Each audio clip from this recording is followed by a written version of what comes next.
ایک عیسائی نے اعتراض کیا ہے، سنیں، وہ کہتا ہے مجھے لگتا ہے مسلمانوں کے 3 خدا ہیں۔ مسلمان اڑ گیا، کہنے لگا نہیں ہمارا تو ایک ہے، کہا نہیں 3 ہے، معاذ اللہ استغفر اللہ ہمارا ایک ہے، کہنے لگا نہیں میں ثابت کرتا ہوں، ایک تمہارا خدا 5 نمازوں کا ہے، ایک رمضان کا ہے، ایک عید کا ہے، لگتا ہے معاذ اللہ عید والا زیادہ تگڑا ہے تم زیادہ آتے ہو، رمضان والا لگتا ہے اس سے کچھ کمزور ہے تم تھوڑے آتے ہو، اور 5 نمازوں والا شاید سب سے کمزور ہے۔ بات عقل کی ہے کہ نہیں؟ اس نے اعتراض ٹھیک کیا، تو مسلمان کو چاہیے نا خیال کرے۔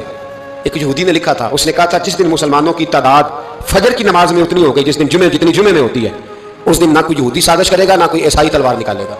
شرط یہ ہے کہ یہ اسی طرح فجر پڑھنے ہیں جس طرح جمعہ پڑھنے آتے ہیں، تو پھر کوئی شخص بھی ان کو کسی جگہ شکست دے سکتا تو اپنے ہمارے گناہ ہمیں پریشان کر دیں۔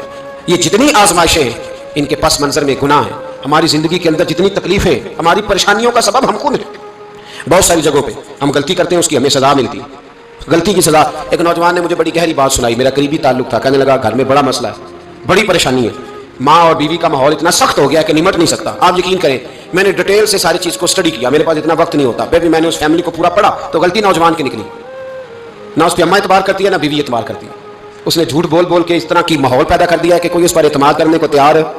اگر آپ ناراض نہ ہو تو ایک بات کروں، پتہ ہے گھر میں ماحول کب خراب ہوتا ہے؟ باہر والے ہماری تقریر سنتے ہیں، گھر والے ہمارا عمل دیکھتے ہیں۔ جب وہ دیکھتے ہیں نا کہ یہ کس طرح کا شخص ہے، اس کے رویے، اس کا کردار، اس کا لب و لہجہ کتنا برا ہے اور یہ کردار کا کتنا کمزور ہے۔ اعلیٰ حضرت فرمایا کرتے تھے نیک وہ ہوتا ہے جس کی تنہائی صاف ستھری ہوتی ہے، اس لیے ماحول بگڑ جاتا ہے۔ یہ جو ہم کہتے ہیں نا میرے سجن بڑے بنتے ہیں پھر ٹوٹ جاتے ہیں، کچھ لوگ ایسے ہوتے ہیں جو ان کے پاس جاتا ہے انہی کا ہو جاتا ہے، وہ کہیں اور کے قابل کیوں بھلا؟ اس لیے کہ ان کے کردار میں ٹھنڈک دیکھتا ہے، ان کے لب و لہجے میں مٹھاس دیکھتا ہے، اس شخص میں اتنی خوبصورتی دیکھتا ہے کہ اسی کا بن جاتا ہے۔ حضرت ابراہیم بن ادم کے پاس ایک نوجوان آیا، کہنے لگا میں گناہ کرنا چاہتا ہوں، فرمانے لگا بالکل کر، اللہ کا دیا ہوا رزق کھانا چھوڑ دے اور گناہ کر۔ کہنے لگا یہ نہیں ہو سکتا، فرمانے لگے چل پھر اس طرح کر، رب کی زمین پہ نہ رہ، کسی اور کی زمین پہ چلا جا۔ کہنے لگا یہ بھی نہیں ہو سکتا، فرمانے لگے چل اللہ کی چھت سے نکل جا۔ کہنے لگا یہ بھی نہیں ہو سکتا، تو آپ رو پڑے۔ فرمانے لگے پھر جناب اسرائیل جب آئیں تو ان سے کہنا مجھے 2-3 سال کی مہلت دے دے، پچھلی میری گناہوں میں گزر گئی، میں ذرا 3 سال عبادت کر لوں۔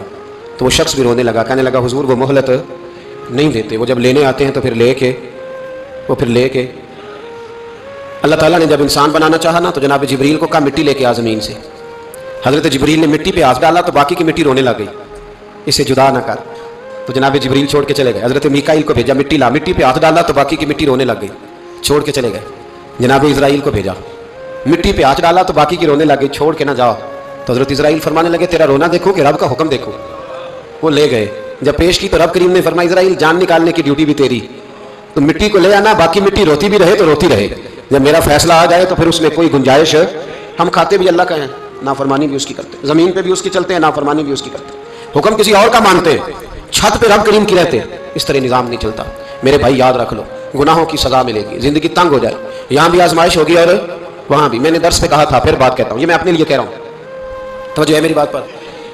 دعا فرمایا کرے کہ جو کچھ ہم نظر آتے ہیں اللہ ہمیں ویسا بننے کی توفیق بھی عطا فرمائے، اللہ ویسا بننے کی، یہ مشکل معاملہ ہے، مشکل۔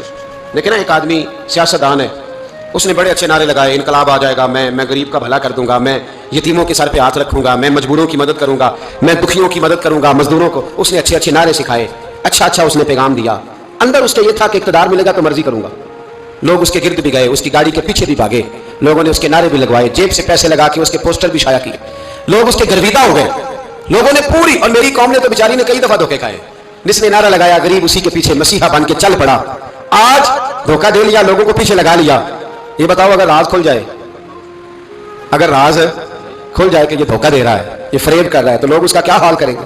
یہ راز قیامت میں کھل جائے گا، قیامت میں یہ راز یہ کھل جائے گا، یہ دھوکے باز تھا۔ اذا زلزلت الارض زلزالها، جب زلزلہ آئے گا جیسے اس کا آنا ٹھہرا، واخرجت الارض اثقالها، زمین اپنے بوجھ باہر نکال دے گی۔ اس سے مراد کیا ہے کہ زمین پہ جو جرم ہوئے زمین بتا دے گی، باہر نکل آئے۔ وقال الانسان ما لها، انسان کہے گا اسے کیا ہوا، یہ تو سب کچھ بتا رہی، بوجھ باہر نکال دے گی۔ ایک آدمی پیر طریقت بن کے بیٹھ گیا، جبہ کبا پہن کے بڑی پگڑی باندھ کے بیٹھ گیا، اچھی نیک باتیں بتانے لگا، لوگ اس کی دست بوسی کرنے لگے، ہاتھ چومنے لگے، پیچھے لگ گئے، خدمت کرنے لگے، جیب سے نذرانہ دینے لگے، اس کے نام پر لوگ اپنی جیب سے لنگر پکانے لگے، خانقاہ کی خدمت ہونے لگی، مہمان اس کے آتے، نوکری کوئی اور کرتا۔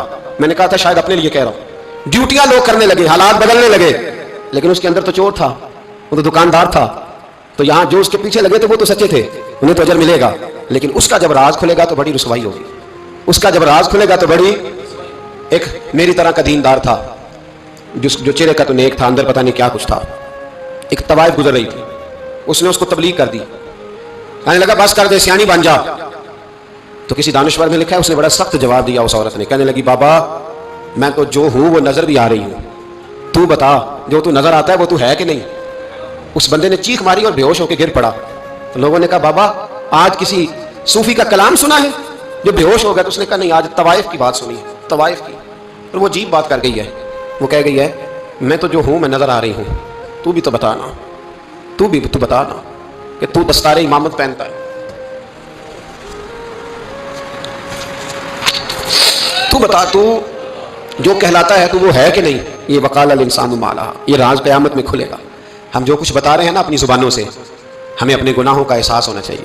ایسا نہ ہو کہ جب سزا ملے تو پھر اس طرح کی ملے کہ دوبارہ کسی کو کوئی منہ دکھانے کے قابل نہ رہے. میرے بھائی یاد رکھیں اور سمجھیں, گناہ انسان کی زندگی کو تنگ کرتے ہیں. میرے نبی پاک علیہ الصلوۃ والسلام نے فرمایا جب تو جھوٹ بولتا ہے تو تیرے فرشتے کرامن کاتبین سائڈ پہ ہو کے کھڑے ہو جاتے ہیں.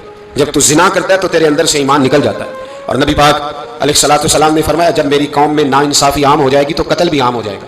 اور سن لو لکھ لینا یہ حدیث دل کی تختی پر. نبی پاک علیہ السلام نے فرمایا جب میری قوم میں بے حیائی اور بدکاری عام ہو جائے گی تو 2 سزائیں اللہ دے گا. ایک تو جوان موتیں آئیں گی, جوان بچے کچھ بھی نہیں دیکھا چلے گا. اور دوسری سزا اللہ یہ دے گا کہ ایسی بیماریاں آئیں گی جن کا علاج نہیں ملے گا, ایسے امراض پھوٹ پڑیں گے. اگرچہ میں آپ کو ایسی تقریر بھی سنا سکتا تھا جس پہ آپ بہت زیادہ محظوظ ہوتے, پر میں نے اس جمعے میں ایسا موضوع چنا ہے جس کا ہمیں خاص ضرورت ہے. بھائی دیکھے تو صحیح کہ ایسا تو نہیں کہ ہم ان عیبوں میں مبتلا ہیں. میرے نبی کریم علیہ السلام نے فرمایا جب تم نیکی کا حکم دینا اور برائی سے منع کرنا چھوڑ دو گے پھر اللہ تم پر ظالم حکمران مسلط کرے گا. اور اگلے لفظ اس سے بھی زیادہ سخت ہیں. محبوب فرمانے لگے پھر تمہاری نیک لوگ دعائیں بھی کریں گے تو اللہ وقتی طور پر ان کی دعاؤں کو بھی قبول نہیں فرمائے گا, اس لیے کہ تم لوگوں نے نیکی کا حکم دینا اور بھلائی سے روکنا چھوڑ دیا. عزیزو یاد رکھو جب گناہ عام ہوتے ہیں تو پھر حالات بدلتے ہیں اور لوگوں کو سزا ملتی ہے ان کے گناہوں کی, بلکہ یہاں تک لکھا ہے کہ نیت خراب ہو تو سزا شروع ہو جاتی ہے.